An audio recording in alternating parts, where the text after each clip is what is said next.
Right, so somewhat provocatively, this is called Imago Dei, Adam, Frodo, Jesus and You.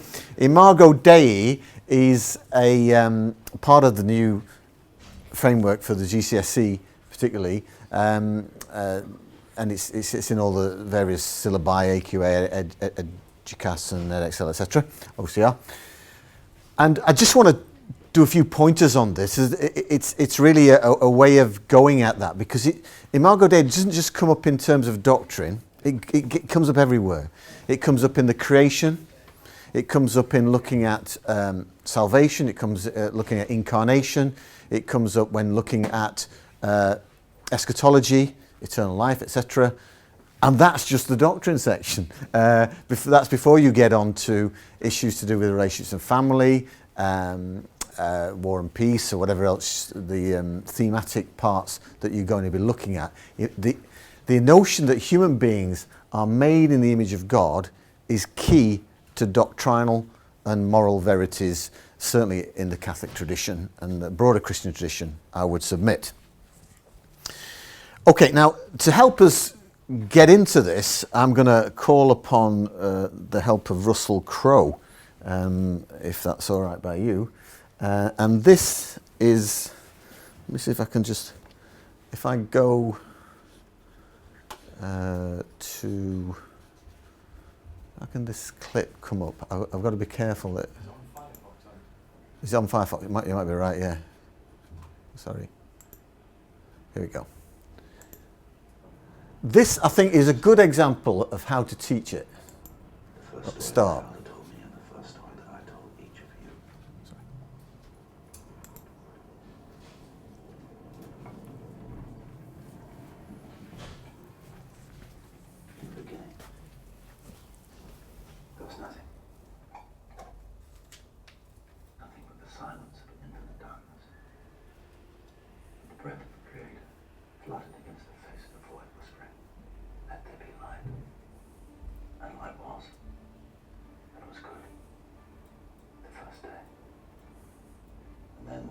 Life began to take on substance, shape. Second day, and our world was born. A beautiful, fragile home. A great warming light nurtured its days. And a lesser light ruled the nights. And there was evening, and morning, another day. And the waters of the world gathered together, and in their midst emerged dry land.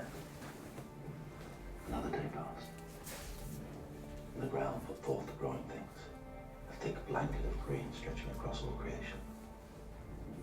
The waters, too, teemed with life. Great creatures of the deep that are no more. Vast multitudes of fish, some of which may still swim beneath these seas. And soon, the sky was streaming with birds. And there was evening, and there was morning. Fifth day. Now the whole world was full of living beings. Everything that creeps, everything that crawls, and every beast that walks upon the ground. And it was good. It was all good. There was light, and air, and water, and soil, all clean and unspoiled. And plants, and fish, and fowl, and beasts, each after their own kind, all part of the greater whole, all in their place. And all was in balance. It was paradise, the jewel in the Creator's palm. And the Creator made man, and by his side woman, father and mother of us all. He gave them a choice. Follow the temptation of darkness, or hold on to the blessing of light.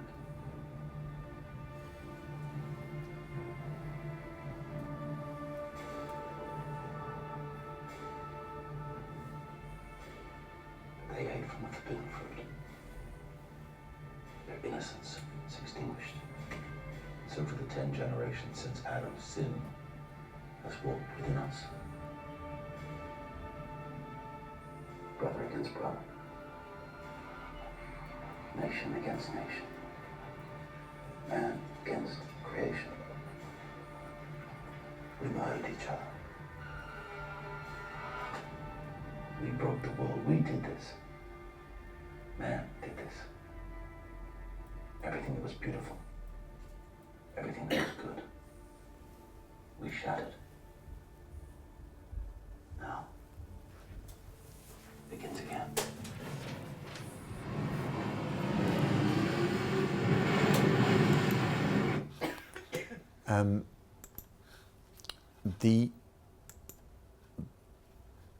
That film itself had was overall it earned some controversy, but that particular clip, why do I love that clip? Because in the first instance it shows how the scriptures came to be, generation to generation, passing on the tradition. It's a storytelling tradition. It begins, and with that kind of exchange. Now, I don't care what you call Genesis 1, 2 and 3, but please don't call it literal. Call it an ancient meditation on creation. That's what I would use for Genesis 1. And I would call Genesis 2 and 3 a parable on the human condition. Parables in particular are kind of, I've lived a long life now, and nobody's ever asked me whether the Good Samaritan helped out the poor guy who got attacked on a Thursday or a Wednesday. You know, there are some things that that the dates and times are not important. But on the wonder of creation, this meditation that it comes from God, that it is good, and that we are created in God, is part of the Genesis 1 and Genesis 2 and 3. How did we get to the way we are?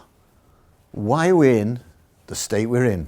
To quote Will Hutton and nick a good line. Okay. And I also want to say, from the get-go, that for me the overall key thought to bear in mind when you're dealing with Christianity is that paradox, an apparent contradiction that points to a deeper truth, paradox, an apparent contradiction that points to a deeper truth is the key to understanding whether the scriptures, the doctrines, whatever, it's a key to understanding Christianity as a whole. And if you are a Christian and you're not happy with paradox, I would suggest you leave the room, leave the church, leave the school you're in, and go and keep, grow marrows or something. Because at the end of the day, if you're not happy with a man God, a triune God, a virgin birth, a death and resurrection, all these things, you're going to be struggling. You're going to be struggling. Right. The paradox in relation to the Bible, which I think we have a problem, is it's divine and human. So that if we've got a thoughtless biblical literalism, you can't get very far with the kids with Genesis 1, 2 and 3. Well, when did it happen? But what you've got in the Bible is human words conveying divine truth. Human words conveying divine truth. We can analyse, if you like, the thumbprints, the smudge marks of the human nature of the Bible, but it did not come down from the sky. It came up from below, breathed by God. Inspiration means God breathed. And you've got immediately the paradox of the divine and the human in the material you're working with.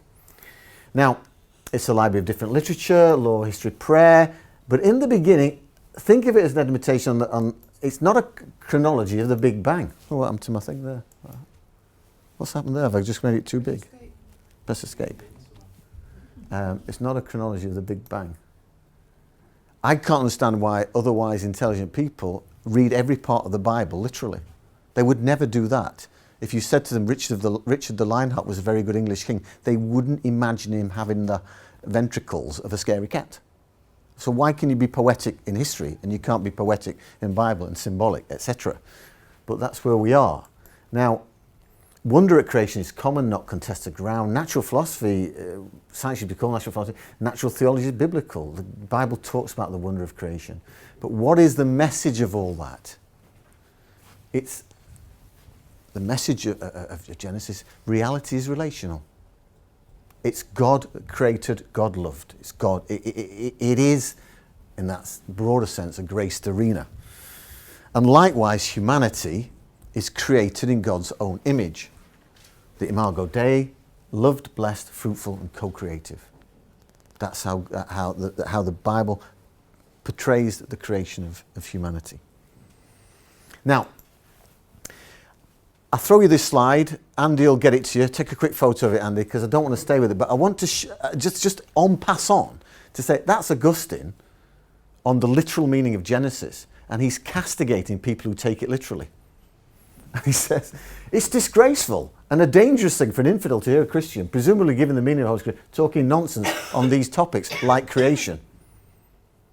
It's not fundamental. It takes the mickey out of biblical literalism, because in the longer Christian tradition, it's the underlying message of the Bible which is the important thing, not a particular word, or I don't hesitate to use the term proof text. But I'll just leave that for you. You can look at it afterwards, because what in the classroom you might be more interested to do is to get into the humour of the text. God, let us create man in our own image, male and female he created them. I'm not trying to say God's transgender, but at least you can start getting to the idea that God's beyond gender, and that we don't notice that he gives us the plants and the seed-bearing fruits for food. He does not give us, in Genesis 1, the animals. The veggies are right. Put away that sausage and get yourself your bean burger. You say to the kids, let them fall into the trap. What is the pinnacle of creation? Oh, the creation of humanity. No. When God did nothing. Chilling. Chilling is the pinnacle of creation, because what is the point of going to all that bother and not realising this wonderful thing we're in? Moreover, and you can point to the trainers made in a sweatshop in the Far East, it's the ultimate time bomb. The nothingness of the Sabbath day says to our utilitarian culture, you're only as valuable as your wage packet. Yeah, have you ever been? You go to a reception. What do you do? Where do you work? They never say, how's everything? How's the family? It's all about your function. Load of rubbish. The peak of creation is a place beyond function, a place of contemplation. And also note, a place when even the ox and the ass had a day off. They mind the poor man at the gate. Now in Genesis 2 and 3, that's just Genesis 1:27, or the first part of Genesis. Genesis 2 and 3, Adam, from the Hebrew is Adam, Adamah. Adam made from the Adamah. And a Jewish scholar says the best way you can translate that is clodman or groundling. This idea of man. No, mudlet is more accurate. And ladies, you're already recalibrating expectations of your man more appropriately as you think on that. But little mudlet is divinized by the breath of God. That's the contradiction. Divine and human. The paradox. A human being is where infinity and mortality meet. It's a crazy place to be. And we live by the breath of God. Sex only appears in Genesis 2:3 when Adam is cleaved in two. Sex is separation, not copulation. I know that's a bit risky. He's a bit too edgy for maybe not so much Y10, maybe Y11, I don't know. But the point is that the first words of humanity are a love song. In fact, they're a rap. This at last is flesh from my flesh, bone from my bone. Yo. It is Hebrew rap. And it's poetic and it's rhythmic. It's not rhyming, it's rhythmic. It's all about the rhythm. Now, it's all about the rhythm. There's humour in these texts. And why wouldn't there be? They wouldn't be memorable if it wasn't stimulating the imagination and getting you to think. Now, Noah's a freedom word. Somebody might have heard me rambling about that just now. If we accept that Genesis 2:3 is an etiology, that's a story that explains why things are as they are. Why things are as they are. An ancient form of literature. Why are things the way they are? It's attuned to the wisdom of about the human condition. What is always true. That's why we're still telling this story. That's why we're still listening, because it's touched on things that are always true. We are created in the image of God, but the temptation is to be like God. She falls for something she already is. And Adam, We remember the story. Eve takes the fruit. Adam eats the fruit. God says, what have you done? And Adam says, the woman you gave to me tempted me and I ate. It's not my fault, God, it's yours. The woman said, the snake told me. But that you can find in a classroom. I'm sure plenty of people don't like taking the blame. Personally, I hate taking the blame. But also no, in the outworking of the consequences of this, gender rivalry's in there. Everybody remembers the curse that in pain you will bear children, which is an etiology. Why is it the state that the most amazing thing a woman can do is the most dangerous thing? But also in there it says, please, apologies, I'm just quoting, don't shoot me. Your longing will be for your husband, but he will lord it over you. Now, I don't want to be disloyal, lads, but patriarchy is presented here as a problem. It's a problem. Why do men always think they're in charge? I know you think they only think they're in charge. But you know what I mean? It's right in there. It's right in there. And Adam, poor old groundling, is consumed back into the soil that he was created from. That, in other words, his greatest glory becomes his grave. Ultimately, this Genesis 2:3 is, and the rest of the Bible setup says, is a meditation on the problem of the gifted individual learning to choose God. You are in the image of God. What are you going to choose to do? Well, what Adam and Eve chose to do was disobey. That's what they chose. They chose to grasp at being like God. But this is a moral driver for theology, the human drama of choice. And some would argue, Flannery O'Connor, a famous American author, says that you can't have a good novel or a good drama without original sin. What she means by that is the only reason you're watching Alibi Channel or The Wire or The Good Wife or whatever is because you know what they're capable of, but they don't do it. They fall short, and you wouldn't have any drama if you didn't think they could do better. There'd be no drama in it. Oops. What's that doing there? Sorry. So that's where Frodo comes in. It's the oldest story in the book. Tolkien plagiarized Plato, who has the myth of Gyges right there in the Republic, where Gyges discovers a magic ring. The drama of this is not Frodo's hairy legs or the fact he lives in Middle-earth. It's what are you going to do with that power? You may not like Frodo. You may prefer the handsome Luke Skywalker, who's sort of my age. And last time I saw him in the latest Star Wars movie, yeah, we've both had better days. Luke, can you feel the Force? What are you going to choose? And I think in a way, my favourite, the guy under the stairs, the ordinary kid who's got this amazing power. Why are these the most successful film franchises since the war? Because they're dealing with the drama of the gifted individual choosing the good. And everyone can put themselves into that drama. Everyone. Mum, dad, kids. Now, all those people had to say no. They have to say no to what they could do in order to be what they can be. And the way that the New Testament Christianity takes this through, just quickly, the Bible is all about, in the Old Testament, the first injunction is don't make a false image of God. Why?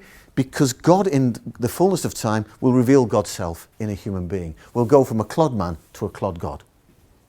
I know it sounds outrageous, but that is why Judaism and Islam think Christians are talking bonkers, right? And I understand that. This is ridiculous.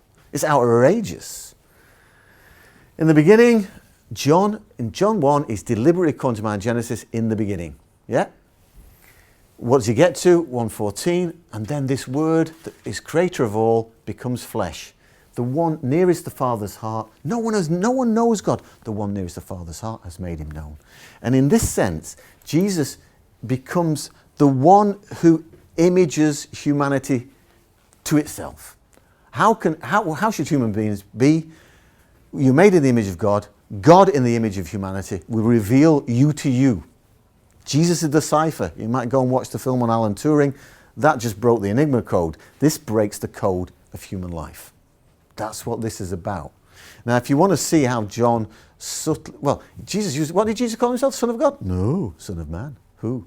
Right. Now, just to take you through very quickly, at the end of John's Gospel, you're not familiar with it, you might have to take my word for it. I have brought the Bible down, so check me out. What happens towards the end of John's Gospel? We've just done it at Easter, Passion.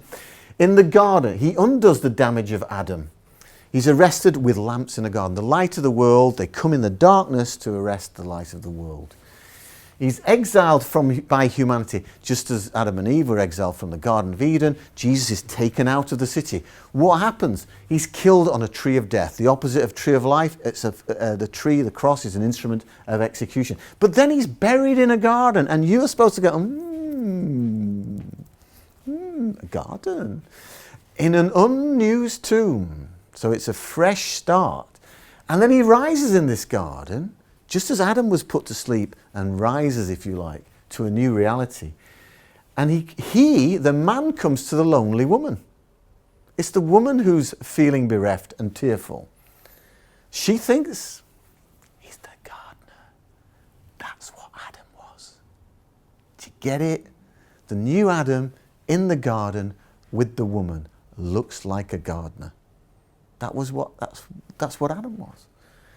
And she then becomes the bearer of the good news. A woman, if you like, in that sense, undoes the damage of the whisper where she conveyed the serpent's voice. Now, the brilliant thing about this, well, there's many brilliant things about this, but this idea of Jesus as the new Adam is very strong in Scripture. But what I like about it, and I think you can work with students on, is Christianity becomes a religion of recognition. Matthew 25. You'll notice I haven't got the verses in. Hey, I'm a Catholic. See that? My Reformed friends would always have those in, and Dot Cotton. Now, Matthew 25, the parable of the sheep goes, when I was sick, did you visit me? Lord, when did we see you? Insofar as you didn't see me in the prisoned, the hungry, the thirsty, the naked, you didn't see me. That's a problem of recognition.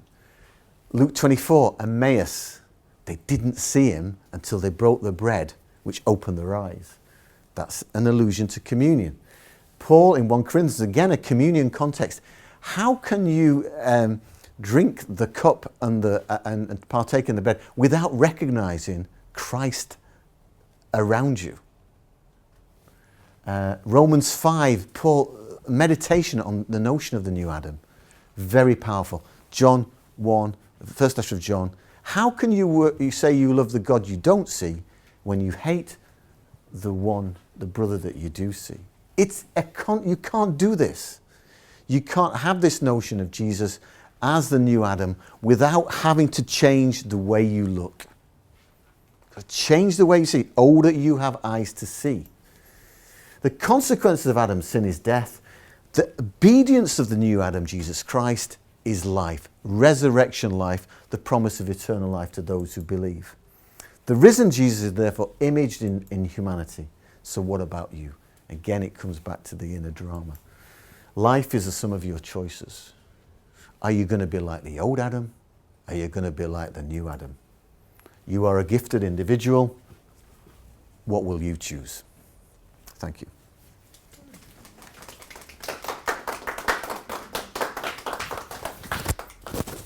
And with that pitter-patter, over to Philip. That's to record the sound. Oh, is it? Okay. So we can hear you loud and clear. Sorry. And for these as long as Anne emails them to me, they will all go on the If he doesn't vote, Oh, absolutely.